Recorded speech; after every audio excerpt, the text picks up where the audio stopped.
Well, back to the grind here at SPQR land. Alright.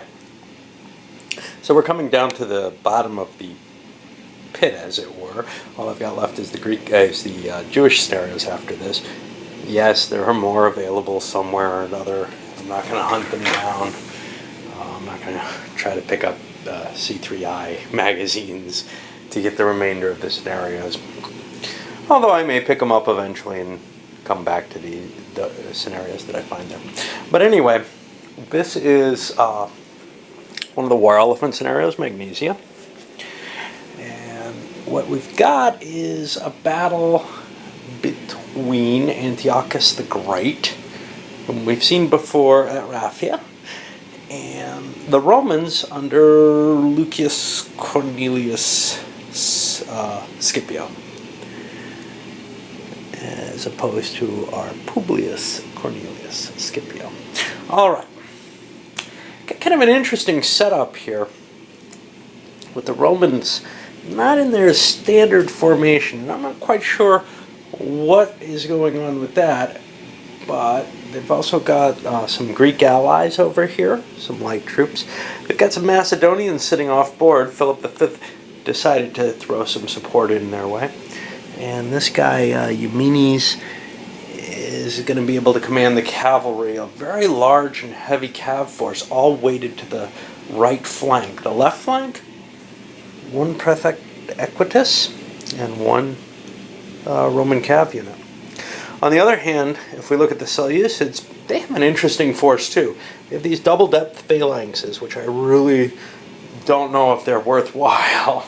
They seem a little bit more unwieldy than your normal phalanxes, and that's going a long way. Interspersed with elephants in there, which according to the designers, Del Brook says were impossible, but we'll play with them because I'm not sure I see that they were, but they seem silly. It seems like you want your phalanx line to be pretty solid, and you don't want a bunch of elephants charging around in it, but we'll see. And then a lot of cav, kind of in the center here. They're heavy cav. Some heavy infantry. These are the silver shields or whatever, with some light cav on the flank. Not much. Maybe enough to handle the Romans there, but what's this cav doing here? Well, this is the cataphracted cav, which has some special rules in this scenario.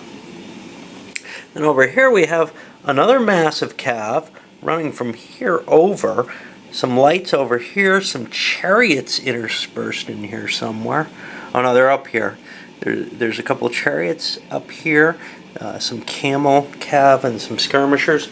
Both sides, of course, have their skirmishers deployed. And I think in the last battle we kind of saw why skirmishers happen in these battles. It's not because they're going to be terribly effective in the battle, it's because they provide that screen for you to deploy behind. And they do kind of give you a little bit of security there, forcing the enemy to not just be able to charge through trivially. That speed bump is necessary while you're deploying, but once you're actually in the battle, I'm pretty sure that they're fairly useless. And now that the lines are drawn up, the actual skirmishers are useless. The velites are not so useless. They're still a fairly decent fighting force.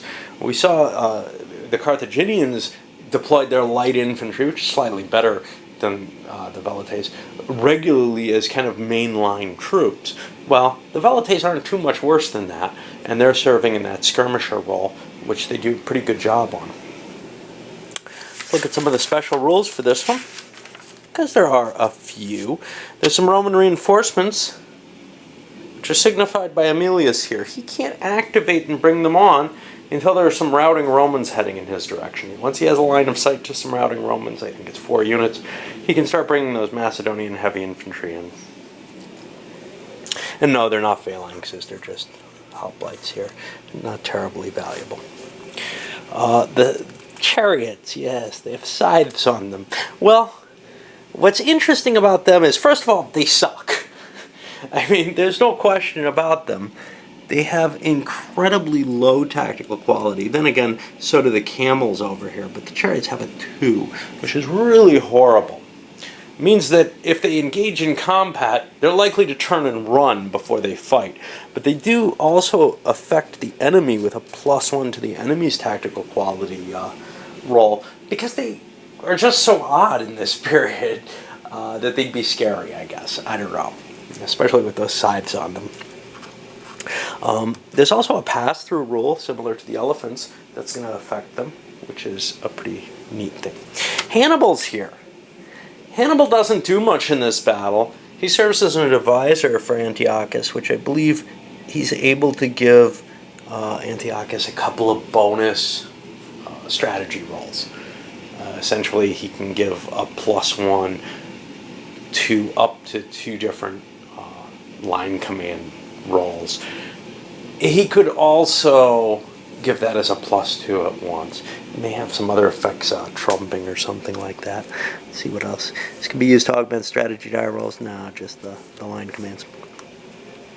However, if Antiochus is killed or wounded, there's a possibility that Hannibal will become the commander-in-chief on the battlefield.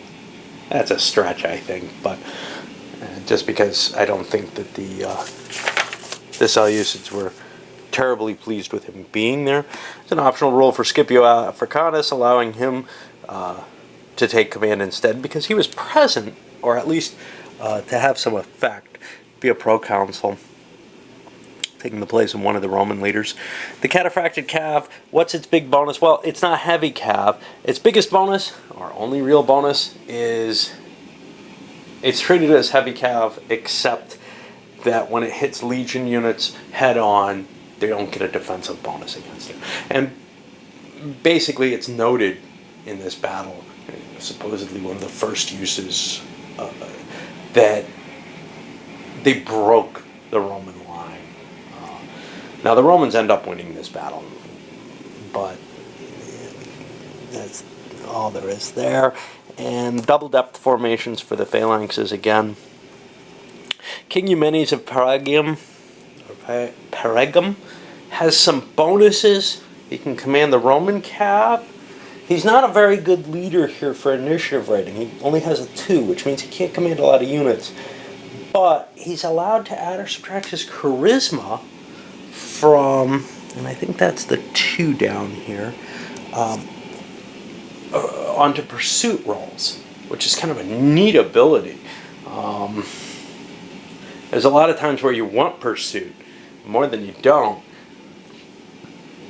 but it's kind of nice to be able to have a modifier to that. We've got the different line eligibilities here, and for points,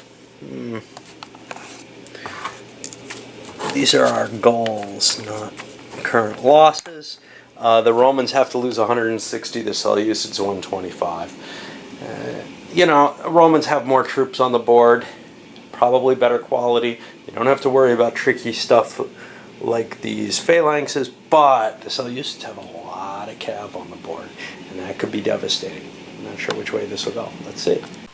Well, opening things up on this kind of odd battle, Eumenes charged forward with his cav, and he actually got a full, this is odd, with his 2 initiative rating. He got all 3 activations, 2 momentums in there. Well, but his first one was the effective one, where he slammed into those chariots, and we see the chariots actually aren't quite as pathetic as might immediately be thought. First of all, they, I think, count as cav, which means that the Roman cav, since the leader wasn't within range, had a good chance of pursuing. And we see a whole bunch of cav that went chasing camels and chariots and this, that, and the other that they've destroyed here. Without a lot of points going away, what's that, 6, 7, 8, 9, 10, 11, 11 points total spent by the Seleucids in that attack.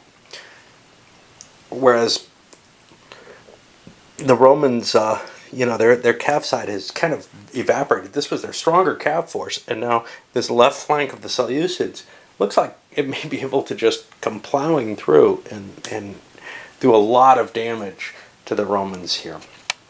It's because they're a little bit over-eager in terms of charging forward.